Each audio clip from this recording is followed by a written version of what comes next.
montrer dans cette vidéo comment utiliser correctement la règle sur un logiciel de traitement de texte. Alors en effet, il y a beaucoup trop d'utilisateurs qui bidouillent les éléments de la règle sans trop savoir à quoi ça correspond. C'est un petit peu au petit bonheur la chance. Alors, je dois quand même vous mettre en garde sur une chose, c'est le fait que normalement, je ne suis pas censé la manipuler, cette règle, puisque cela correspond à de la mise en forme directe. C'est-à-dire que je modifie mon document directement dans le texte, alors que je devrais utiliser des styles de paragraphes. L'idée, c'est vraiment de mieux comprendre l'environnement de travail, et donc en particulier la règle. Alors, en parlant d'environnement de travail, je vais vous faire une démonstration sur Word 2016 sur Mac. Si vous n'avez pas la même version ou si vous travaillez sur LibreOffice, les principes de toute façon restent les mêmes. Il va évidemment par contre y avoir quelques petites variations sur les menus. Pour commencer, il faut vous assurer d'avoir la règle à l'écran. Pour moi, c'est le cas, mais si vous ne l'avez pas, vous allez sous l'onglet Affichage et vous cochez la case Règle. Bien donc, les paramètres gérés par la règle sont des paramètres de mise en forme liés au paragraphe. Donc, pour les appliquer, il suffit de positionner le curseur dans le paragraphe souhaité ou bien de faire une sélection pour l'appliquer à plusieurs paragraphes. Pour ma démonstration, je vais donc positionner mon curseur dans le premier paragraphe. Le premier taquet en bas à gauche est subdivisé en deux. Je vais déplacer la partie basse.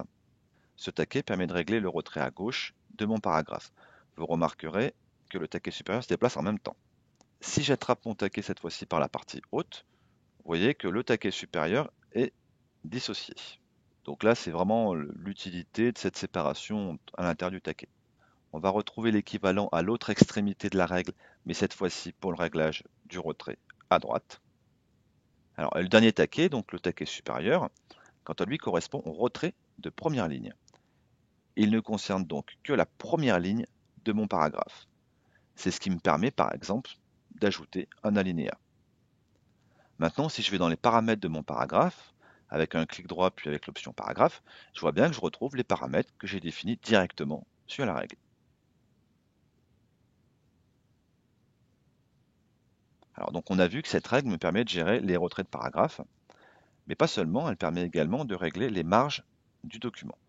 Pour cela, il suffit de jouer sur les séparations grisées. Si je clique directement sur la séparation et que je la déplace, à ce moment-là, on voit bien que les marges vont se modifier. Là encore, on peut vérifier que ce réglage est bien visible dans la gestion des marges du document.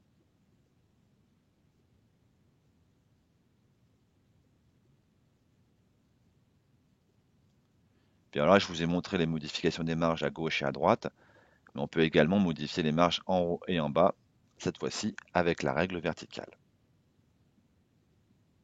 Bien alors, j'espère que désormais, la règle n'a plus de secret pour vous et que vous saurez l'utiliser correctement. Au revoir.